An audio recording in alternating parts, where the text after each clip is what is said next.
So how many people have ever heard of Stan Freberg? Oh boy, good, excellent. Probably be the older folks. How many have heard of Martin Gardner? Okay. So we don't know if Martin was aware of Stan Freberg. During the centennial, Colm and I were tweeting about, we were gleaning things out of the Martin's Hocus Pocus for thoughts, things to tweet about. And I noticed a lot of details during that process. Sorry. So, but at the same time, Freberg was a hero of mine, and I discovered his autobiography. And reading that, I discovered all these crazy parallels. So I'm sharing those with you. So please join me as we go through these. These covers, the book covers, really show the difference between, there's Martin, perfectly, the introvert, let's say, and Freberg just leaning into you.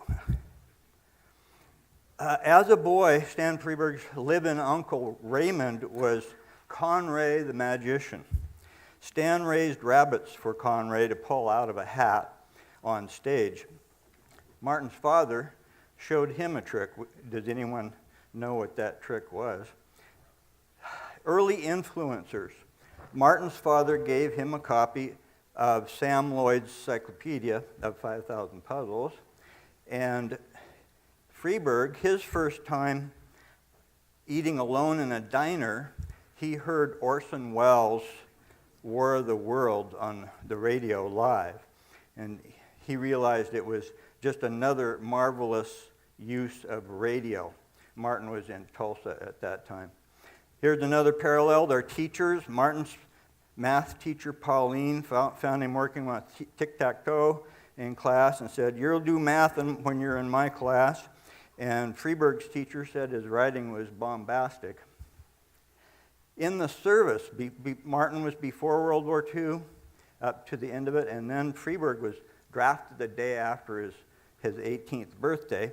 Martin did PR for a radio signaling school in Wisconsin, and Freberg entertained troops at a hospital when he was stationed near Pasadena.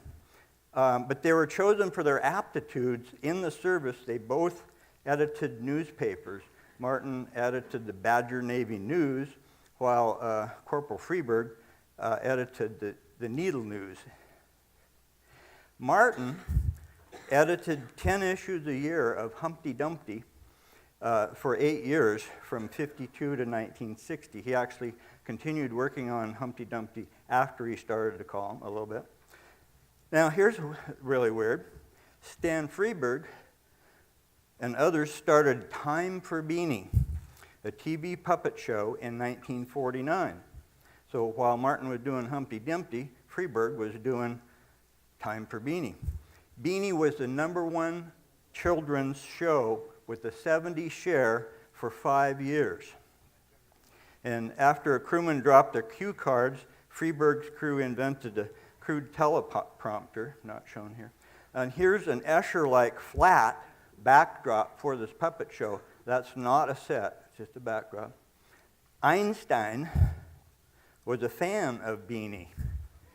He once left a meeting saying, "You will have to excuse me, gentlemen, it's time for Beanie." On the left, Martin's annotated Alice we've seen as a success in 1960. On the right, back in time, 1951, Walt Disney animated Alice in Wonderland. Well, Stan Freberg and Company did the Jabberwock song, but it wasn't included in the final cut of the film. Martin's Scientific American article, Hexaflexagon, as we know, caused a lot of flexing and folding in December 1956, and that's from that article.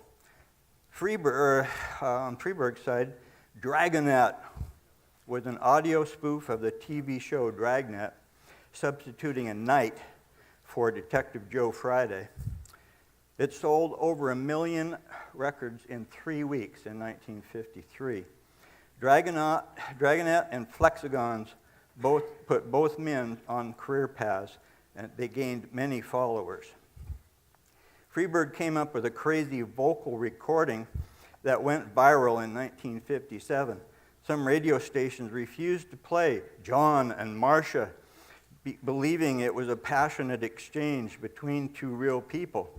There's a lot. I have a paper in the gift book so you can read more of the details about these things. And this is the Snowdrift commercial, which was not Freberg's. Freberg frequently appeared on the Ed Sullivan Show with a puppet, a moon man named Orville. They chatted about earthlings and smog and war, and Freberg, though, was blacklisted for live TV after talking about the threat of nuclear war.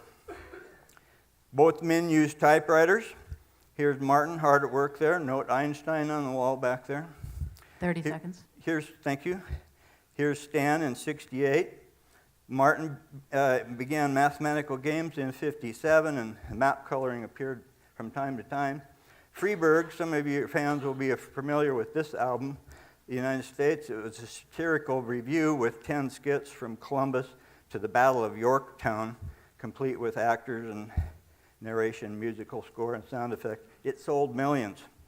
I bought it in high school, and there's more in the paper about that. Martin believed in the power of play.